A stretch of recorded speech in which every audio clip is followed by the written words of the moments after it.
Speaker साहब, मैं सिर्फ ये बात कर रही हूँ कि पाकिस्तान एक रिस्पॉन्सिबल मुल्क है और पाकिस्तान अंडर यूएन जितने भी इन्वायरमेंट के ऊपर ट्रीटीज़ हुए हैं पाकिस्तान उसका सिग्नेटरी है। जैसे UNFCCC है सर, ये जैसे बेजल कन्वेंशन है, मीना मार्टा कन्वेंशन है, या COP26 में सर उसमें हम वादा करके आए थे कि पाकिस्तान जो है वो 30% 2023 तक रिन्यूएबल एनर्जी के ऊपर जाएगा। मैंने सर ये क्लॉज ये यहाँ पे अमेंडमेंट दी हुई है कि अगर पाकिस्तान के अंदर कोई रिन्यूएबल एनर्जी के ऊपर आपको टेक्नोलॉजी लेकर आएगा, कोई फैक्ट्री लेकर आएगा या कोई प्रोजेक्ट लेकर आएगा, तो सर आप उसको टैक्स इंसेंटिव्स दें। मैंने ये कहा है कि आप टैक्स इंसेंटिव्स दें। इस तरह सर आपका जितना भी आपका सर फॉसिल फ्यूल्स का इम्पोर्टेड ये बिल होगा ये भी आपका कम हो जाएगा। मुल्क के अंदर सर आपकी क्लीन एनर्जी भी आ जाएगी और सर दुनिया के अंदर आपको एक वर्ल्ड इन्वायरमेंट फ्रेंडली मुल्क के तौर पर लिया जाएगा। जिन ममालिक में सर आप डायरेक्टली अपनी डिप्लोमेसी नहीं कर सकते हैं, जिनके साथ आपके जियो स्ट्रेटेजिक इश्यूज हैं, वहाँ पे सर आप ग्रीन डिप्लोमेसी के जरिए पाकिस्तान वहाँ पे बैठ सकता है और अपने लिए फंड ले सकता है। सर इसका सेकंड पार्ट जो है वो मैंने वेस्ट मैनेजमेंट के बारे में बात की है कि सर पाकिस्तान इंतहाई खूबसूरत मुल्क है। ये सर इशू इस वक्त ये है कि ये टूरिज्म का सबसे बड़ा हब बन सकता है। हम सबसे ज़्यादा सर इसके ऊपर पाकिस्तान के अंदर टूरिज्म बढ़ा सकते हैं, लेकिन इशू ये है कि सर पाकिस्तान इस वक्त गंदगी का ढेर बन चुका है और sir Pakistan 49.6 million tonne solid waste हर साल पैदा करता है और सर उसके ऊपर 4% से हर साल सर इसमें मजीद गंदगी के ढेर बन रहे हैं। मैंने सर यहाँ पे ओमिट करने को नहीं कहा, ना मैंने एग्जम्पशन करने को कहा है। मैंने कहा सर जो पाकिस्तान में जो रिसाइकलिंग के ऊपर काम करेगा, क्लीन एनर्जी के ऊपर काम करेगा, स्मोक पाकिस्तान में कम होगी, सैलाब पाकिस्तान में कम होंगे, गंदगी के ढेर पाकिस्तान में कम होंगे, पाकिस्तान का एनवायरनमेंट ठीक होगा। सर मैंने उनको कहा कि उनको टैक्स जो है वो वहाँ पे सर इंसेंटिव दे दिए जाएँ। सर प्लीज़ मेरी सर फाइनेंस मिनिस्टर साहब से मेरी रिक्वेस्ट है कि सर इसको अपोज ना करें। सर उसकी वजह है ये कौमी इशू है, सर PTI का इशू नहीं है। हमने sir 10 billion tree tsunami start किया, क्लीन ग्रीन पाकिस्तान स्टार्ट किया, प्लास्टिक बैग्स बैन हमने स्टार्ट किया, पाकिस्तान के 23 हमने नेशनल पार्क बनाए, वर्ल्ड एनवायरनमेंट डे 5 जिनको प्राइम मिनिस्टर इमरान खान की वजह से हमें मिला। जनाब स्पीकर, ये आर्टिकल 247 के खात्मे के बाद कस्टम एक्ट पाटा और फाटा तक एक्सटेंड हुआ है। इसके खिलाफ हमने कॉल अटेंशन भी पेश की थी और सर हम ये मलाकन डिवीज़न एक मिसकंसेप्शन है कि जी हम टैक्स नहीं देते और मिनिस्टर साहब ने कहा था कि जी हम लेवल प्लेइंग फील्ड प्रोवाइड करना चाहते हैं। तो सर ये मिसकंसेप्शन हम थोड़ा दूर करना चाहते हैं कि मलाकन डिवीज़न सस्ती बिजली पैदा कर रहा है।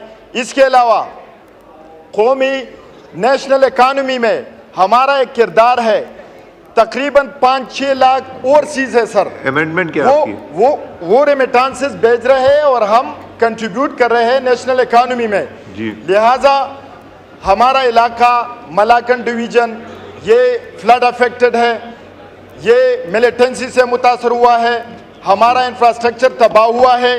जो 1 साल की एग्जम्पशन दी गई है जनाब स्पीकर, हम ये चाहते हैं कि इसको थोड़ा एक्सटेंड किया जाए। प्राइम मिनिस्टर साहब बैठे हुए हैं, फ्लड के दौरान प्राइम मिनिस्टर साहब खुद तशरीफ लाए थे, उन्होंने 10 अरब रुपए का वह ऐलान किया था फ्लड अफेक्टेड एरियाज के लिए। तो मैं पूछना चाहता हूं कि वो 10 अरब रुपए का तो अभी तक हमें पता नहीं चला।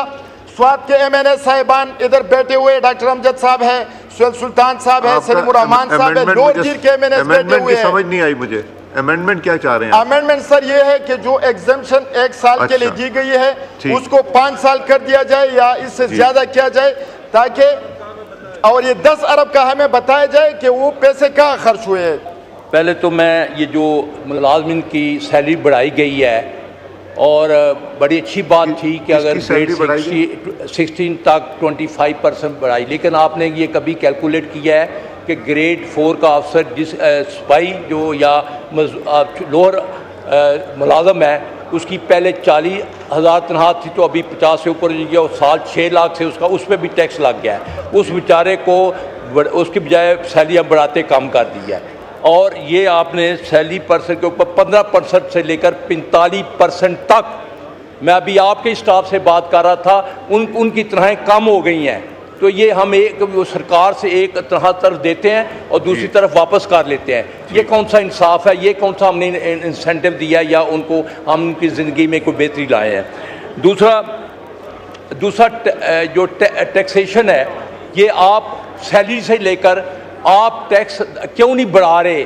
आप ट्रेडर्स पे या मैं प्राइम मिनिस्टर साहब का तल्लक भी लाहौर से है, मैं भी लाहौर से रहता हूँ। इतनी बड़ी मार्केट है, डेली कैश लोग करोड़ों में कमा रहे हैं। लिबर्टी है, हार रोड है और बड़ी इस तरह कराची हर, हम उनसे टैक्स ले नहीं रहे क्योंकि FBR का अमला इतना नालायक है। 16,000 बंदा सिर्फ वहाँ करप्शन के लिए बैठा हुआ है। आपके एक्स चेयरमैन का ये बयान है। तो हम टैक्स को बनाने के लिए, आप देखें दुकानों में सेल लगती है, वो सारे में नहीं जाता, उसकी सेल बढ़ती है तो उसकी इनकम ज़्यादा होती है। तो हम बजाय सैलरी के एक तरफ सैलरी देते हैं दूसरी तरफ ले लेते हैं। ये कौन सा निज़ाम है? मैं फाइनेंस मिनिस्टर और प्राइम मिनिस्टर से दुआ करूँगा टैक्स लोगों को ज़्यादा लगाएं, जो टैक्स दे रहा है उसी को ना बार बार ये प्राइम मिनिस्टर साहब ने इसी बजट से एक हफ्ता पहले कहा था कि जो सैलरी वाले हैं जो ऑलरेडी टैक्स दे रहे हैं उनसे टैक्स नहीं लिया जाएगा, लेकिन उसके बाद हफ्ते बाद ये देख लें कि 45% तक टैक्स सैलरी से लिया जा रहा है। और दूसरा जो है 2-3 साल पहले रियल एस्टेट का पहिया चल रहा था, लोग एक जरा आदमी पूरी मेहनत की कमाई से एक प्लाट खरीदता है और वो प्लाट पे आपने परचेजर और सेलर दोनों पे टैक्स लगाकर, जो कि आइन के भी खिलाफ है, उसका एक तो डेड इन्वेस्टमेंट कर दी है, पहिया रुक गया हुआ है। प्रॉपर्टी अभी तो आपने फेडरल एक्साइज ड्यूटी भी उस पर लगा दिया है, बेचारा मकान नहीं बना सकेगा। तो ये मेरी ऑब्जर्वेशन है। हमने हर फाइनेंस मिनिस्टर से हर चीज़ को नो नहीं करना, इसको ज़रूर कंसिडर करें। सर आपको पता है कि सबसे जो हमने बहुत टैक्स लगाए हैं और टैक्स ज़रूरत भी होती है मुल्क की, लेकिन हम गैर ज़रूरी चीज़ों पे अगर टैक्स लगाते तो उस पर इनकम भी ज़्यादा हो जाती है और लोगों की सेहत। आपको पता है कि सबसे ज़्यादा इस वक्त जो बीमारियां हैं, शुगर है, हार्ट अटैक है, दूसरी बीमारियां, इसकी मेन वजह क्या है? शुगरी आइटम है, इसमें फास्ट फूड है। हमने उस पर तो टैक्स लगाया नहीं, वो पता नहीं कौन सा माफिया है जो हर दफ़ा आकर इधर ना इस टैक्स बढ़ने देता है। और आपको पता है इस वक्त लोग 1200 लोग रोज़ मर रहे हैं सिर्फ शुगर की वजह से, और तकरीबन 400 के अज़ा कट रहे हैं शुगर की वजह से। तो हम, और उसके बाद जो इस वक्त जो लोग सफ़र कर रहे हैं वो 3 करोड़ से ज़्यादा है जो इब्तदाई स्टेज में है, और अगर हमने इसको ना रोका तो ये तादाद जो है 4 करोड़ से ऊपर भी जा सकती है। दूसरी तरफ मोटापा की तरफ हमारे नौजवान, ये सर्वे है पूरे पाकिस्तान के इंटरनेशनल, पाकिस्तान में जो मोटापा है जवानों में वो तकरीबन 55% होता जा रहा है। तो ये बीमारियों की जड़ है, इसलिए हमें इन चीज़ों के, फिर हम मेडिसिन मंगवाते हैं और अखराजात होते हैं, तो हम इनको क्यों नहीं ख़त्म करते? और जो गैर ज़रूरी है, शुगर वाली चीज़ें हैं, हार्ट फूड है, इन पर ज़्यादा टैक्स लगाकर टैक्स कलेक्शन करें बजाय के सैलरी। और हम और दूसरा बड़ी अच्छी बात की फाइनेंस मिनिस्टर साहब ने कि टैक्स लाना ज़रूरी है।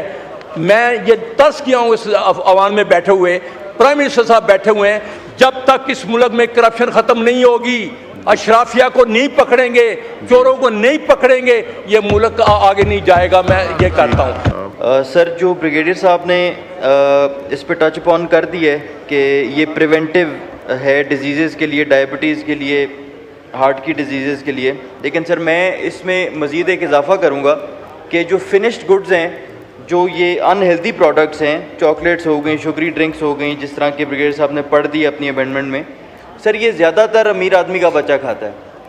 ये ज़्यादातर जो इम्पोर्टेड फिनिश्ड गुड है ये अमीर आदमी का बच्चा खाता है, क्योंकि क्लॉज 7 है, फेडरल एक्साइज ड्यूटी है।